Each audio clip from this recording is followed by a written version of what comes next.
ओम नमो भगवते वासुदेवाय नमः। जय श्री राधे, जय श्री कृष्णा। 18वां अध्याय।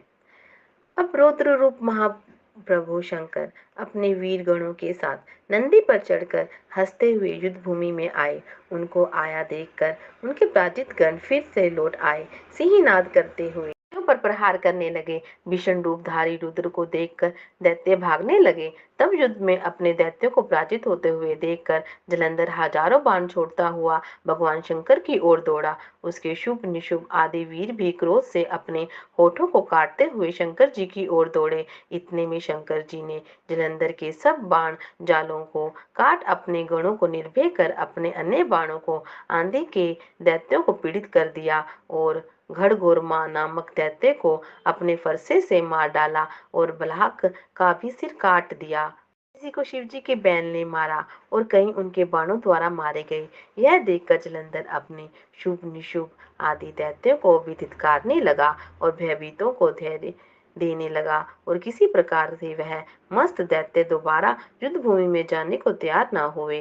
दैत्य सेना ने पलायन शुरू कर दिया। तब महाक्रोध जलंधर शिवजी को अपनी ओर ललकारने लगा। साथ ही उसने 70 बाण मार शिवजी के दग्ध कर दिया तथा और भी बहुत से बाणों को प्रहार किया। शिवजी उनके बाणों को काटते रहे, यहाँ तक कि उन्होंने जलंधर की ध्वजा क्षेत्र और धनुष को भी काट दिया। फिर 7 बाण मारकर उसके शरीर में आघात पहुंचाया। धनुष के कट जाने से जलंधर ने प्रचंड बाण मारकर उनकी गदा के टुकड़े कर दिए। तब उसने समझा कि शिव मुझसे बलवान है, अतः अपने गंधर्वी माया उत्पन्न कर दी। अनेक गंधर्व अप्सराओं के गण पैदा हो गए। बीणा और मृदंग आदि बाजों के साथ नृत्य व गान करने लगा।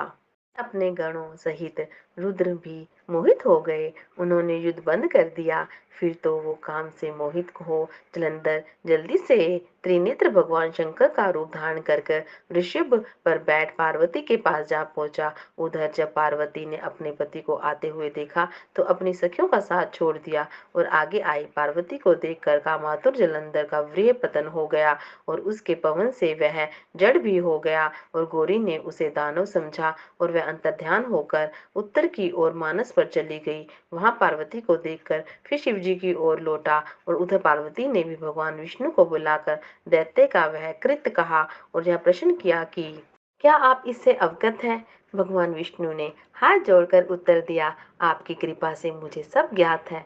हे माँ, जो आज्ञा हो पालन करो।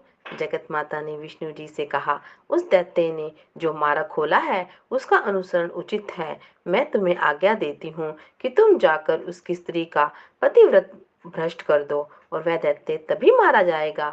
पार्वती जी की आज्ञा पाते ही भगवान विष्णु ने माँ की आज्ञा का शिरोधार्य कर छल करने के लिए जलंधर के नगर की ओर चल पड़े। ओम नमो भगवते वासुदेवाय नमः।